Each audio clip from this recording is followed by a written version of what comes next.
Hello everyone, it's Myung-Puljan. Today I am going to read S3 3039 Aesop's Fables retold by Carol Wesson. Chapter 1.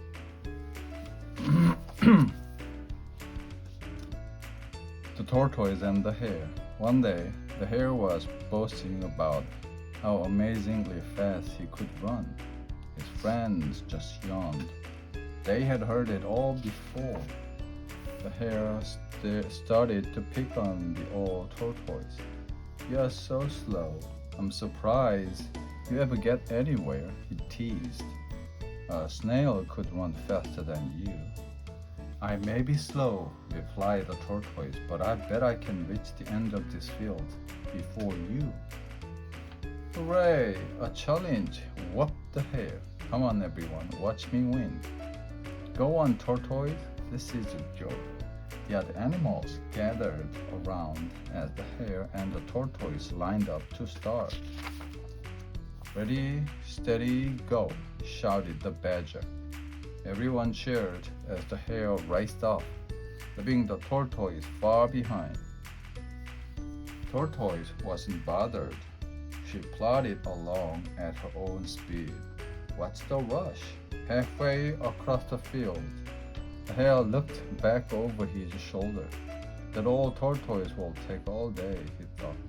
"I might as well have a little rest." Zzz. Soon he had fallen fast asleep in the warm sunshine.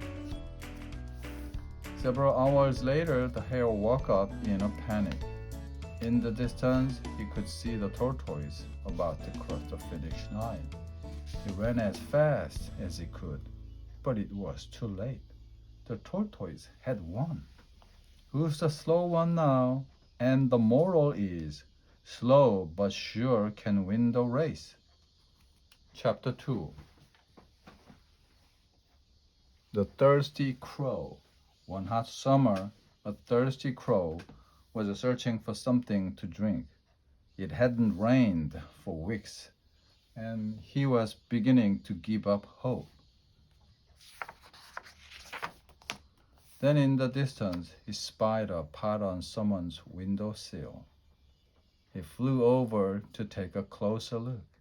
"Please let there be some water inside." He could see water, but he couldn't reach it. Now he felt even more thirsty. "How will I ever drink that?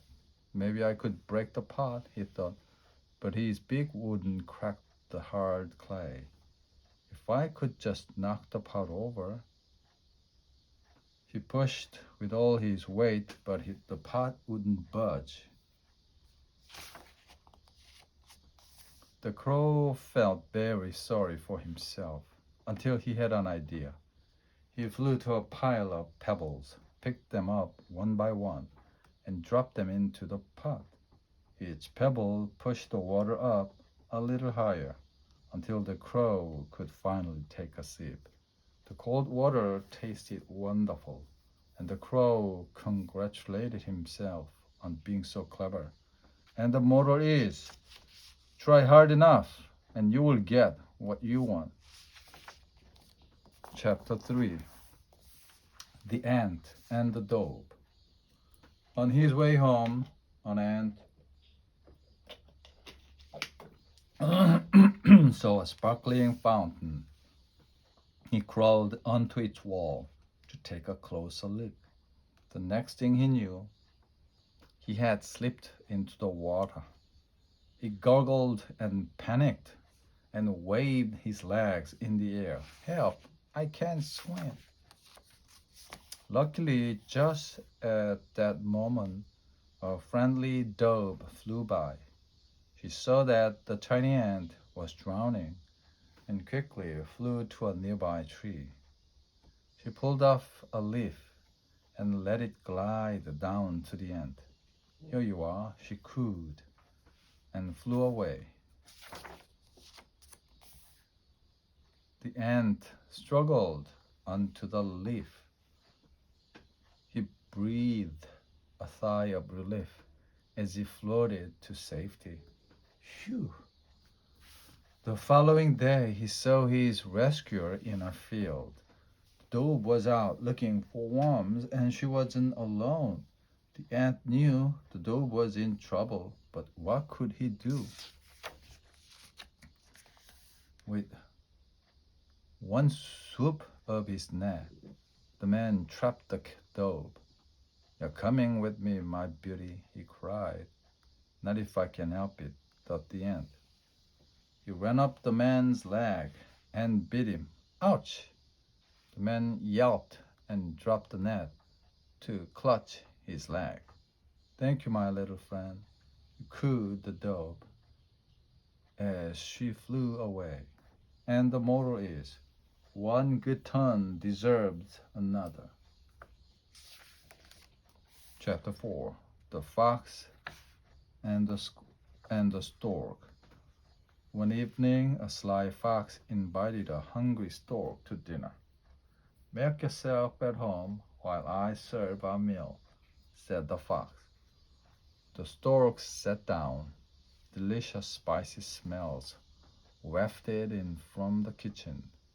"Here we are," said the fox, carrying two steaming bowls of fresh soup. "This should be amusing." The fox greedily lapped up his soup and eyed the stork's bowl. The stork was having trouble. Her beak was too long to eat from the fox's shallow dish. "Let me help you finish it off."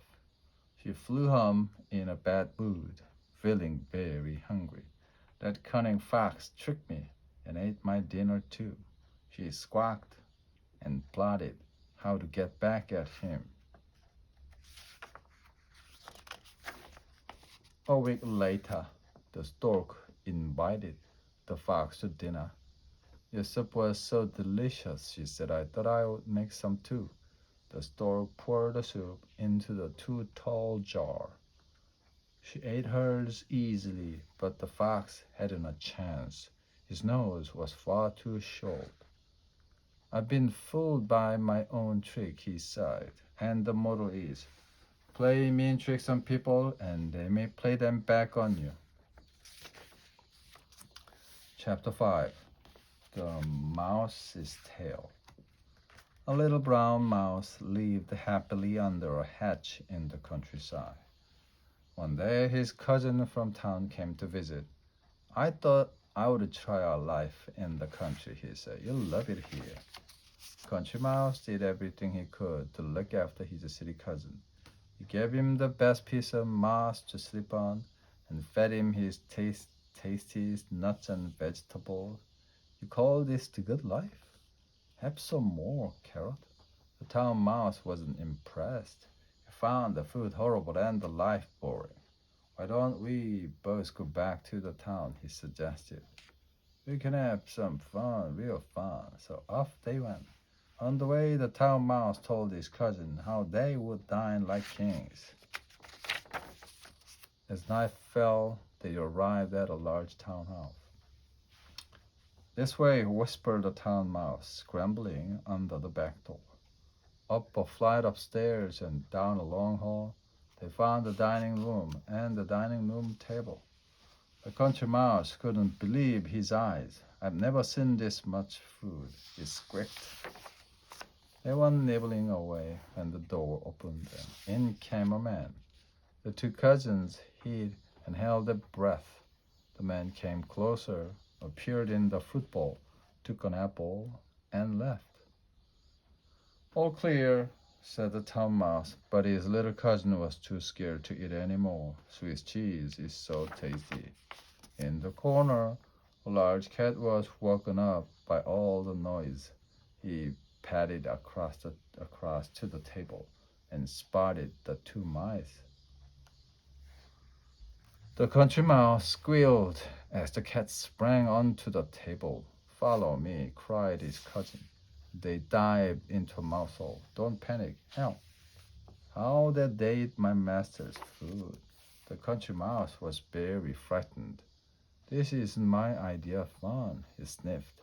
"I'm sorry, cuz, but I'm going back to the peaceful countryside. Come back and visit soon."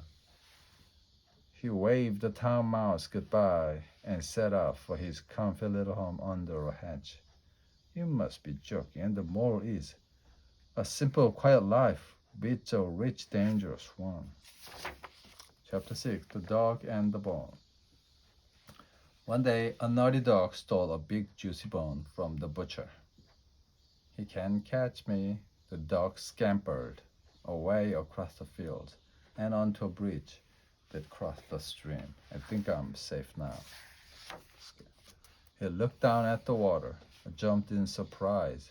There was another dog staring up at him, and he had a big juicy bone in his mouth too. His bone's bigger than mine. He growled at the dog, and the dog growled back. I want your bone, barked the dog on the bridge. Give it to me. But as he opened his mouth, his bone slipped out. He fell into the water with a big splash, and the ripples cleared. All the dog could see was himself. There had never been another dog, and now there was no bone either. I wish I hadn't been so greedy. And the moral is, be happy with what you have. Chapter 7 The Fox and the Crow. The fox was out for a stroll when he saw a crow perched up in a tree. The crow had stolen a lump of cheese. She was feeling very pleased with herself. I like that cheese for myself, thought the fox. He stopped under the tree and started to tell the crow how lovely she looked. Wow, I've never seen a bird as stunning as you. With such a pretty feather, the crow believed every word. I suppose I'm quite beautiful, she thought. I bet you have an amazing voice as well, continued the fox. I do, thought the crow, wanting to show off her voice. She opened the beak and gave a loud caw. Out dropped the cheese, straight into the fox's mouth. Yum. And the moral is, don't be fooled by flattery. Chapter 8 The Lion and the Mouse was too hot to prowl. So the king of the jungle lay snoozing in the sun. Sounds like thunder. Grrr. The tiny mouse was hurrying home with some corn for her dinner. She was in such a rush she didn't notice the lion and ran straight over his paw. The lion felt a tickle and woke up. This grass is soft. He grabbed the mouse in his claws. A mouse for dinner? What a nice idea. He snarled and licked his lips. Please don't eat me, squeaked the mouse. Let me go and I promise I'll help you out one day. Ha, you really think a little mouse like you can help a lion like me? He sneered, but he admired the mouse's bravery, so he let her go. The next day, the lion was out hunting when he tripped on a rope and set up a trap. A large net fell on him. He struggled to free himself, but the net held him tightly. How dare someone trap the king of the jungle, he cried, and his voice echoed through the trees. How embarrassing. Far away the mouse heard the lion's roar. The lion must be in trouble. I promised to help him, and so I shall, she thought. She ran through the jungle as fast as she could. I'm here to rescue you, she told the lion. A fat chance, he replied, but there was no one else to help. The mouse nibbled and gnawed at the net until at last the lion was free. I was wrong to doubt your little mouse, he said. Thank you for saving my life. Goodbye, my friend. And the moral is, little friends can be great friends. The end.